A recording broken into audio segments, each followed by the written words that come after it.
Alrighty, Teamfight Tactics patch 9.17 notes. As you can see, we got Pantheon coming in. He's a new Guardian Dragon. A couple new changes to Assassins, Rangers, Shapeshifters, and Yordles. So we're going to be breaking it down and going over it. Alright, so Pantheon. 5 gold cost. As I said, Dragon Guardian. His ability is his ultimate from the game since he's been reworked. So essentially, he's going to jump up. He's going to target the furthest enemy away from him. He's going to dash to him, come crashing down on him. He's going to stun them for 4, 6, and 8 seconds, level 1, 2, and 3, respectively. So the people that he travels over, he's basically going to burn them as he goes. They're going to take 15, 30, and 45% of their maximum health as magic damage. Now, this may seem like a lot, but as a 5-cost character, you're not really going to be getting to 30 and 45%. Also, it says magic damage, so any magic resist is going to like mitigate that. So I like that. Then they also burn for an additional 20% of their maximum health as true damage over 10 seconds. Also applying grievous wounds, which means they're not healing. The only thing that might be interesting is what happens if you put Morello's on him. Does it stack for 40% of their max health as true damage? Who knows? We're going to find out if that works or not. But yeah, so Pantheon coming in. He'll be a good addition to Dragon and Guardian. Although he's a 5-cost, so he's going to be kind of difficult to grab. You'll probably be switching one of the people out of whatever either Dragon or Guardian that you're using for that comp. Oh, excuse me. So first carousel now has all 2-cost units.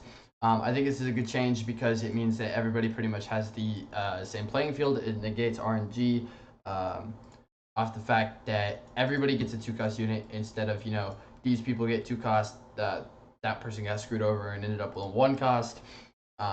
Just kind of negates the RNG. Ghost armies now benefit from trait bonuses. I understand the idea behind it, but this also kind of hurts because, like, if you were in 5th place with really low health, you're like, I need the ghost so that I can beat it. Now you may end up fighting a ghost that you can't beat because they still get the trait bonus correctly. So you may end up losing anyways. Before it was, you get the ghost, you pretty much get a free win.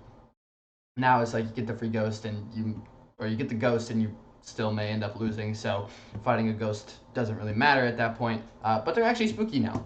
We're not in Halloween yet, but spookies. Attack speed cap has been increased to 5. So we're just going to put Gwynsu's on Vayne and call it a day. And on Kassadin. And then tooltips have been fixed. Okay, Assassin has been reworked for more consistency. Assassins have been top of the meta, middle of the meta, bottom of the meta, top of the meta again.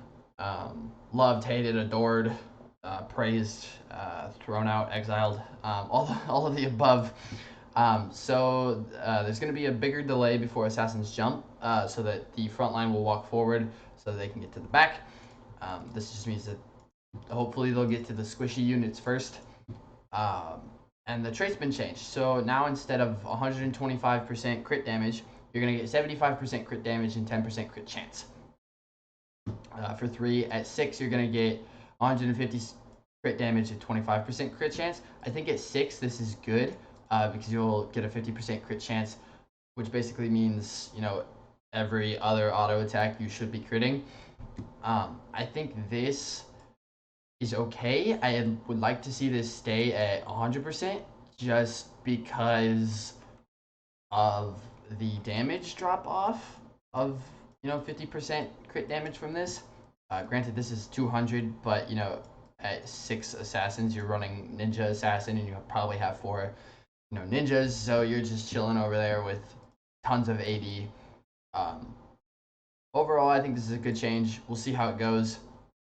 This might need to come up, or this might need to come to like 15, or maybe it's fine, and we'll see how it goes. I think it needs to come up though a little bit. Hextech is the new synergy that was introduced last patch, and it's receiving a slight nerf down to 7 seconds of disabled duration. Hextech is easily countered by spreading your units out. And so I think this is a good change down to 7. But it's also very strong, so again, good change. Noble, armor and magic resist is coming down to 50. Healing is dropping down to 25. I think this is good for the early game. Noble's a very good 3-piece, straight into stomping and getting that early gold. It's slightly weak late game just because of how much damage is being done, and this will also prove that. But it also, takes down the early game a little bit, which makes it less frustrating to fight the early 3-piece Noble. So I think this is a good change. Ranger gets increased chance by 5% to double their attack speed. This is a good change because to actually run Rangers, you need a lot of items because their whole point is to just auto attack. So giving them that extra 5%, it's not something that breaks them, but it allows them to do a little bit better without those items that are massively RNG if you get them or not. So this is a good change. Shapeshifter, all good changes. Nidalee total mana is down to 85. Jace armor is up. Jace now transforms even if there's a 1 to hit. Shyvana total mana down to 85. Nara total mana down to 100.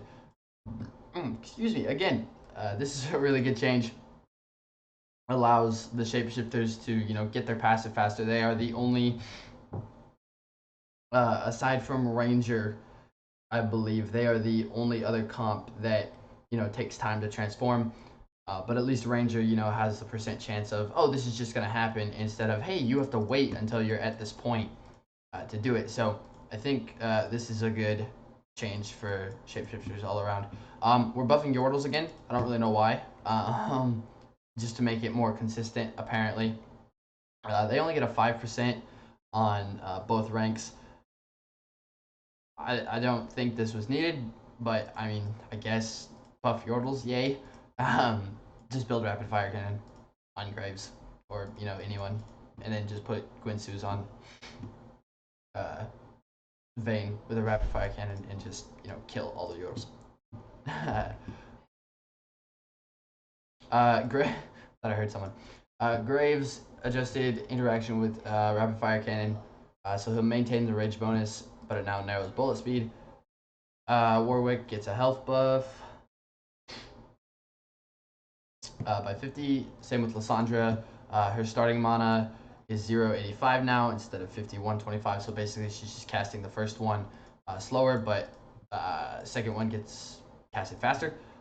More ability damage for her, which is always a good thing. This is a good thing.